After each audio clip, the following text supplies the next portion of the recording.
मेरा ना नाक की हड्डी है ना, उसके पीछे मेरा नाक बंद रहता है, यानी कि जुकाम वगैरह पानी नहीं बहता। जब बाइक चलाऊं तेज तेज तब बहता है, तो अदरवाइज नहीं बहता। लेकिन रात में जब मैं करवट बदलता हूं ना, तो जैसे किसी ने दरिया में कोई ईंट फेंके तो गुड़म की आवाज आती है ना, इस तरह मुझे आवाज आती है। लेकिन मेरा आप ऐसा बचपन में दिमागी कमजोरी है, जी और इसके अलावा मुझे बचपन से ही कब्ज रहती है।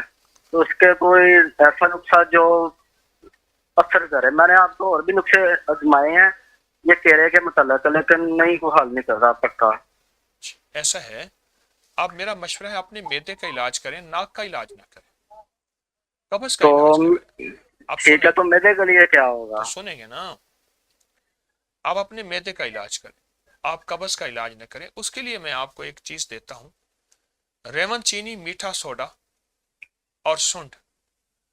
रेवन चीनी 1 चटाक, मीठा सोडा 1 चटाक और खुश्क जंजबील सुंठ 1 चटाक, और ये तीनों चीजें आपस में पीस लें। मीठा सोडा तो वैसे ही पीसा हुआ होता है, ये दो चीजें पीस लें। और पीसने के बाद 1 चम्मच दिन में 3-4 बार, वरना सुबह शाम भरा हुआ चम्मच ले लें, तो आपके मैदे का निज़ाम ठीक होगा। नज़ला, जुकाम, रेशा, बलगम, इंशाल्लाह ये सब ठीक हो जाएगा, और आपको इंशाल्लाह इसकी बहुत ज़्यादा बरकत और खैर मिलेगी। लोगों को अपनी YouTube चैनल हर वक्त सब्सक्राइब कराएं। आप दूसरों के लिए सदका जारिया बनेंगे, अल्लाह पहले आपकी मुसीबत टालेगा।